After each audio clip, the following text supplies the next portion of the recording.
Masih terkait dengan pasar bebas, Bitcoin mata uang virtual saat ini mulai marak dipergunakan sebagai alat transaksi. Namun di Indonesia penggunaan Bitcoin masih belum diakui dan diatur penggunaannya. Berikut penelusuran tim Net16 dalam jejak peristiwa polemik Bitcoin.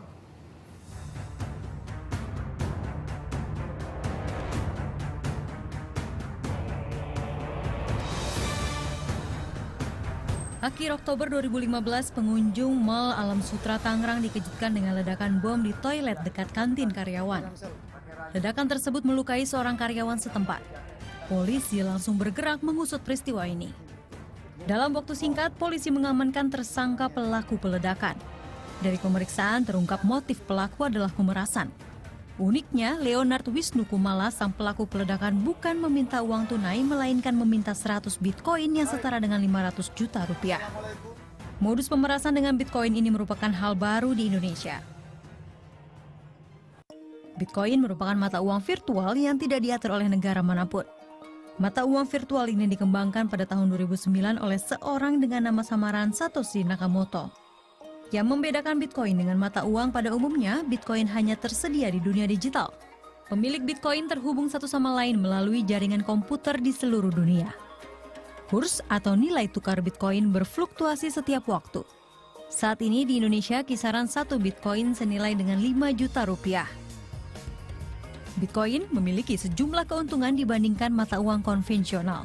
Bitcoin dapat dikirim kemana saja tanpa melalui lembaga bank atau lembaga clearing. Biaya transaksi murah bahkan mendekati 0 rupiah. Mata uang virtual ini bisa digunakan di negara mana saja. Rekening pemilik tidak dapat dibekukan.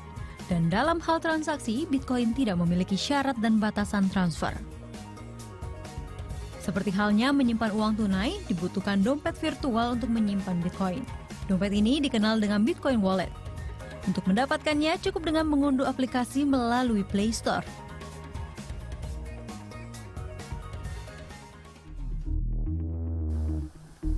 Di Indonesia, Bitcoin mulai dikenal akhir tahun 2013 dan transaksinya terpusat di Pulau Dewata, Bali.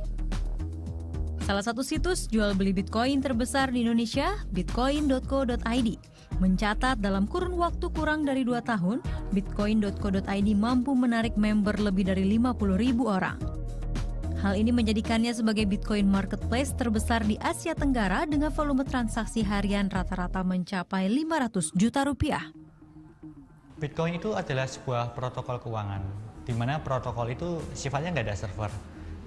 Jadi antar pengguna bisa saling terhubung satu dengan lain. Ya, jadi agak berbeda dengan e-money, agak berbeda dengan e-banking. Karena protokol ini berdiri sendiri-sendiri, terdesentralisasi tanpa diatur oleh siapapun. Salah satu pengguna Bitcoin adalah Teddy Fresnel. Teddy yang sehari-hari berprofesi sebagai karyawan swasta ini mulai mengenal Bitcoin sejak 2 tahun silam. Teddy lebih mengutamakan penggunaan Bitcoin-nya untuk investasi. Saya yang pertama untuk transaksi, jadi seperti forex untuk trading. Nah, misalnya saya beli Bitcoin hari ini, katakanlah 1 Bitcoin itu 3 juta. Nah, kemudian saya ikuti perkembangan tentang Bitcoin, kemungkinan minggu depan itu bisa harganya melonjak lebih tinggi, misalnya 5 juta. Nah, kalau saya beli 3 juta, kemudian saya jual 5 juta, berarti saya untung 2 juta.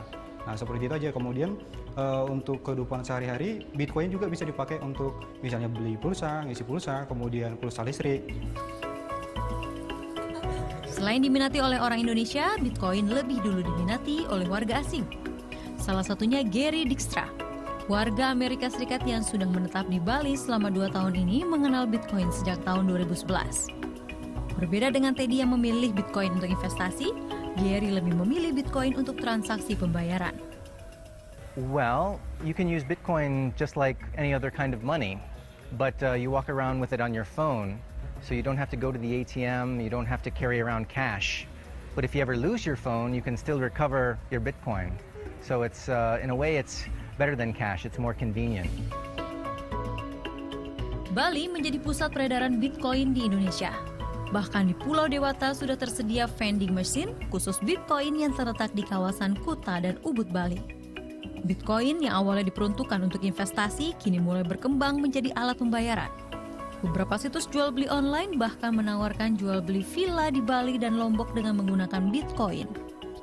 Selain itu, beberapa outlet di Bali juga menerima pembayaran dengan Bitcoin. Salah satunya rumah makan di kawasan Ubud, Bali. Kemudahan menjadi alasan penggunaan Bitcoin sebagai alat transaksi. It's really simple. We have a QR code on our computer screen, and someone with Bitcoin in a wallet just comes with his handphone and he scans that QR code, and payment and transaction is done immediately, and Bitcoin is entered into my Bitcoin wallet. So it's a cashless transaction. You don't have to carry cash around, and it's done almost seamlessly, effortlessly.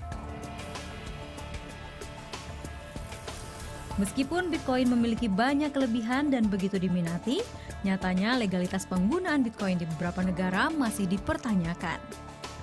Malaysia dan Thailand tidak mengakui Bitcoin sebagai alat pembayaran. Rusia juga menyatakan Bitcoin ilegal. Sementara Cina membatasi penggunaan Bitcoin. Hanya Jerman yang memberikan status legal terhadap Bitcoin. Di Indonesia, penggunaan Bitcoin sebagai alat transaksi juga belum diakui oleh Bank Indonesia. Dalam Undang-Undang Nomor 7 Tahun 2011 tentang mata uang dan Undang-Undang Nomor 23 Tahun 99 yang kemudian diubah dengan Undang-Undang Nomor 6 Tahun 2009, Bank Indonesia menyatakan bahwa Bitcoin dan mata uang virtual lainnya bukanlah mata uang atau alat pembayaran yang sah di Indonesia.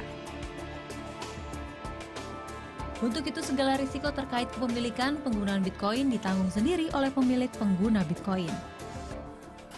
Maka sebelum terlambat, maka ini harus ada kehadiran pemerintah. Sekalipun misalnya pemerintah belum mengakui ini, tetapi aparat penegak hukum ini harus menertibkan transaksi ini. Jadi apalagi kalau transaksi ini belum diakui dan ada vendor yang menawarkan jasa-jasa ini, berarti kan ini menjadi jasa ilegal di negara kita. Sebagai mata uang virtual, Bitcoin juga rawan terjadinya praktik pencucian uang. Karena saat bertransaksi menggunakan Bitcoin, tidak perlu mencantumkan identitas pemilik. Selain itu, transaksi Bitcoin juga tidak tercatat di Bank Indonesia seperti transaksi keuangan lewat bank konvensional. Meski demikian, hingga kini belum ada tindakan hukum terkait penggunaan Bitcoin di Indonesia. Leni Hasuti, Tambang Himalaya melaporkan untuk NET.